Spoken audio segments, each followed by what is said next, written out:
Hey guys, Horror Man back for another review.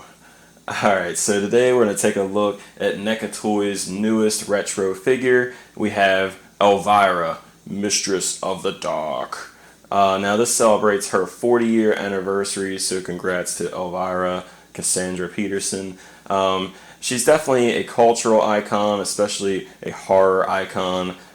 She's done so many things from movie appearances to hosting just macabre and just anything really, TV show appearances, commercials. I love those old commercials.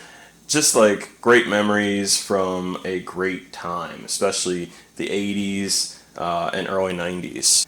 So NECA Toys has graced us with this awesome representation of Elvira. So let's go ahead and get right into the review. So just taking a look at the box here, it's that standard box packaging that we've seen across the board for a lot of the more newer retro figures, or really like the Home Alone, Christmas Vacation, stuff like that. Sometimes we get the plastic with the really cool artwork, but then we also get these boxes. And I like them both, honestly. The boxes are far easier to open up and put back in the box, so I definitely prefer this method. And it's a really nice presentation on this one. You get this great picture of Elvira. It just says Elvira, Mistress of the Dark. And you got that 40-year symbol in the front. It says Unpleasant Dreams at the top. Pretty cool. You do get the same picture at the top with that logo. Get a beautiful picture of her on the side, but you also get a picture of the NECA figure on that little block at the bottom. And then over to the other side, we get that same photo, but we also get another NECA picture, and that one has the winky eye. And then over to the back, you get this Elvira, Mistress of the Dark logo, just like we do on the sides and the front, top of the packaging. Then you get just basically all pictures of the NECA figure, kind of just highlighting the different accessories. You get a little read up here, basically says, when you hear the name Elvira, only one person comes to mind. Horror icon and quintessential symbol of all things spooky, the one and only Mistress of the Dark. So that's a pretty cool little read up. And at the bottom it also tells you basically just the different accessories that the figure comes with. So really nice packaging. Got a little like just fake signature on the bottom, and then you have just the credits for people at NECA, and just Elvira's logos. So really nice packaging. Very excited for this one. Definitely a little bit harder to find. It's part of that haul-a-thon at Target, and if you're international, it's just haul-a-thon, the website. There was a pre-order for it, or at least a in-stock order for it, but it's sold out really quick. But the good thing is it's actually going to be at all specialty retailers that order her, so it's not going to be like impossible to find. But if you want the signature edition, that one's going to be a little bit tougher. That is only at Target and haul-a-thon. So, but let's go ahead and get the figure out of the packaging and take a closer look. Alright, so here she is outside of the packaging, and just a first impression of this figure is it's really, really good. I already love the likeness going in, so I knew that was going to sell me on the figure. But just the quality of the figure overall, just the fabric feels really nice, the joints are moving good, and again, just that likeness is looking really, really good. Now, she does come with a stand, just in case you want to use that. I was able to get her to stand without it, but I could definitely see where somebody would want to use that stand. So let's just go ahead and move on with the review. We'll take a look at some close-ups of the head sculpts, the finer details in the sculpt and the fabric and the articulation, and then we'll do some comparisons later on, and of course give you my final opinions. So let's go ahead and take a nice close-up of both of those head sculpts. Alright, so here she is with the first head sculpt, and this is the one that's on the figure inside of the box. And I think this is going to be the one that most people are probably going to prefer. I love the wink one, but this is just like your, I guess, neutral head sculpt. But man, it just looks fantastic. She looks great. There's one thing you really got to get right with Elvira, besides the body. You really got to get that makeup right, and I really love how they got those eyes right. It just kind of goes like the eyeliner goes into the skin just a little bit instead of just around the eyeball. So it's a little hard to explain, but I think if you're an Elvira fan, you know what I'm talking about. But they got that little mark on her, like right above her right cheek, which looks really good. The lipstick looks great. The teeth. I mean, this is just a really, really great head sculpt. And just from all angles, you could really see the details in this. I really like how they got her blue eyes to stand out really nice. The eyebrows themselves are done really good. And we got to talk about the hair. I mean, the hair is just as important as the makeup, right? She's got that kind of goth beehive going on, and it's really, really nice. Now, I will say that I did already put this figure on the stand. The hair definitely weighs down the figure just a little bit. And like I said, she can stand without that stand just fine. But just for this review, it's easier for me to use this stand. But again, just back to the head sculpt, just really, really nice. Just from any angle you put this figure at, she just looks really fantastic. So just kudos to the NECA sculpting team just for really taking care of Elvira on this sculpt. Now, one more thing about the hair, which is actually really nice on this figure, is it is a bit more of that like softer, more pliable plastic. So if you want to turn her head or anything, you won't have too much problems with that. So you can see the hair moves pretty good. So you do get two different head sculpts with this figure. Again, this more neutral one is on the figure in the box. But you also get this really cool winking head sculpt, which also looks very, very good. And I think this is going to be a figure where you're going to have to really choose or maybe mix up your display every once in a while and just change out the head sculpts here and there because they're both really good. I love the mouth expression. Hopefully we get a few more Elviras eventually and have a ton of different head sculpts. But let's go ahead and interchange this now. Alright, so to interchange the head, you're going to have to pop this off as careful as you can. Oh, she's on that pretty good. Alright, so once you get that off, you can see she has that standard neck peg that we've seen from a lot of NECA figures. Then you have to kind of get the hair over top the shoulders there. And then, alright, and then you have to push it pretty good. But once you get it on there, you can see she's got the winking head sculpt. Alright, and here she is with the winking head sculpt. And I think this one looks really good too. I still like the neutral head sculpt a little bit more, and I think it's because I like how big her eyes are opened. It's not just the wink here. I think her eyelid covers just a little bit more of her eyeball than I would wish. But I do like the head sculpt a lot. I think it's a really nice addition to the figure.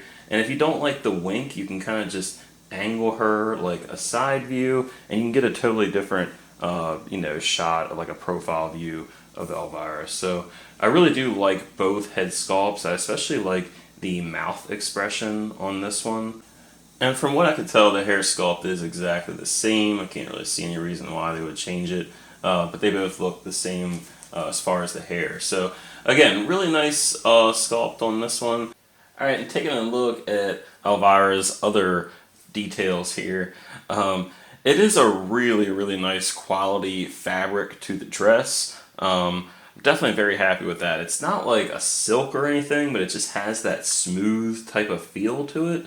And it's very form-fitting, so it really caters to this kind of like slender body. So I'm definitely happy with that.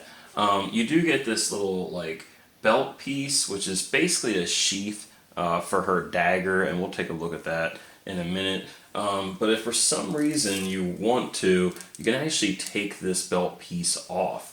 So it's just a piece of Velcro, and then it just comes right off. So if you want to do just like a couple pictures of her without that piece, or if you just need to do some adjustments with the dress, sometimes it gets like a little bit moved around, you could take that belt piece off and kind of like straighten it back out.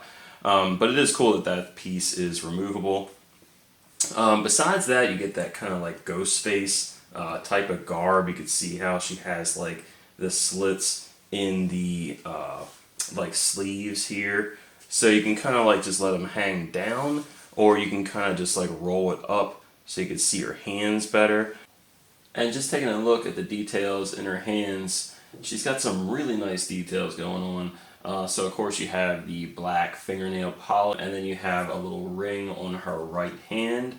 As far as like the bracelets, she's got just like just kind of like just a black band on her right hand, and then her left hand she's got this black like studded thick bracelet, which I really like. But all the details are done really, really nice, and nothing is hidden here, so you can really see all the details when you get up close. Alright, and then taking a look at the lower part of the figure, again you can see she has that kind of like sharp cut edges to her dress, which looks really cool. Just kind of like reminds me of Ghostface, so it does have a really cool look to it. Now her legs are kind of like how April O'Neil's are, where they're like the nylons, but unlike April O'Neil, she only has the single joint, which a lot of people prefer, including myself. It just looks aesthetically more pleasing. But yeah, she does have some nice musculature in her calves, so I like that they've done that. And then she also has some nice heels going on. Now, as you can see, I do have her on that stand, so you do get this like black stand with her. But again, she's got some nice heels going on here, and I'll take that off. But yeah, really nice. Alright, so taking a look at the rest of her accessories here. Of course, we've already taken a look at the interchangeable head. But you do get the dagger, which I'll show you how that fits into the sheath on her belt. And it's really nicely detailed. You got the gold handle with the like ruby or like some kind of jewel in there. And then the blade has some nice silver detail on there. And you can see like the little like bevel in the blade. So really cool. And then of course you have the skull candle, which looks really awesome. You got the candles lit, which is great. You got the wax kind of dripping over the skull, the eyeball kind of hanging out. And then the last piece you get is the chalice, which looks really nice, and it's got some awesome details in it. You can see like some skull type of details, and then that's even got some kind of like effect coming out of the chalice itself, kind of like a potion. So really nice different accessories for her. I really love that they gave us the interchangeable head as well. I wouldn't have minded interchangeable hands, so I think they've delivered pretty good on just about everything. So if you want to put the dagger in the sheath, it's pretty easy. You just kind of stick it right in this little hoop storage that's right on the little removable belt, and you just like kind of slide that into the loop there, and it stays in there nice and snug. So it looks really cool. And here's a couple more close-ups of the skull candle and the chalice. I can't tell if it's hair or spider webs on that skull, but just, man, just killer details. And here she is holding the chalice. She gets a really nice grip on it, so it looks really, really good in hand. And again, it's got that really nice like skull detail going on, so very cool. And she can hold the dagger pretty well in her right hand, depending on like what kind of pose you want to get out of her. But yeah, it seems like she can hold that actually pretty well on that right hand. And she has no problem holding the skull candle. It actually fits perfect in these hands. This might be my favorite accessory. I really like the chalice too, but this skull is just really freaking cool. Alright, so taking a look at Elvira's articulation here, she actually moves really, really well. Now again, I do have her on that stand, so she can move her head pretty good, like I said, because she has that kind of softer material, plastic. She can move it without any kind of issues, which is great. And then she can look down pretty decent. And then she can't look up super far. The hair does restrict that motion. She can do a little tilt. You want a little bit of personality there, which is really nice. So really good head articulation. And then just looking at the posing and the arms, these are so well done. I mean, I can't even express how much these arms are done well. So they go all the way out. They can go all the way down, which is really nice. And then they can go up pretty far. And there's no hindering when going all the way up too. I mean, it looks really nice. So yeah, these shoulder joints are excellent.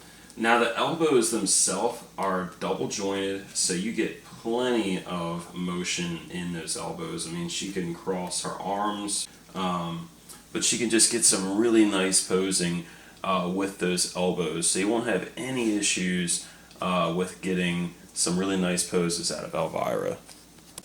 And the posing doesn't end there. I mean, she has great flexibility, so you can move her body like this to the side. She could look down really good. She can go back for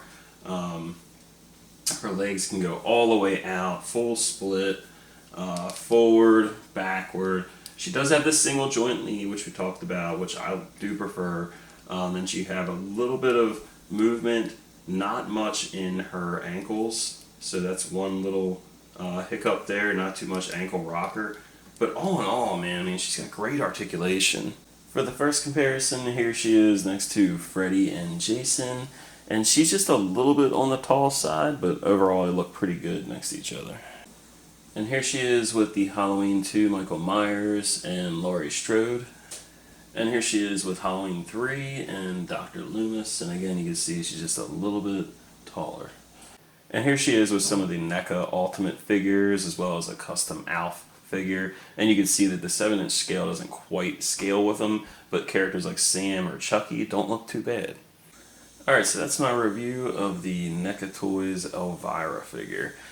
And aside from like the scaling issues, like she is just a little tall compared to some of the older retros, I definitely think it's a really cool pickup if you're a fan of the character, the movie, or just like the retro line. This is definitely one to pick up. And the articulation and the details, especially that likeness, really make this one to pick up. So definitely would highly recommend this for anybody interested. Thanks for watching my review. Please leave a like or a comment or question if you have it. And until next time, guys, see ya.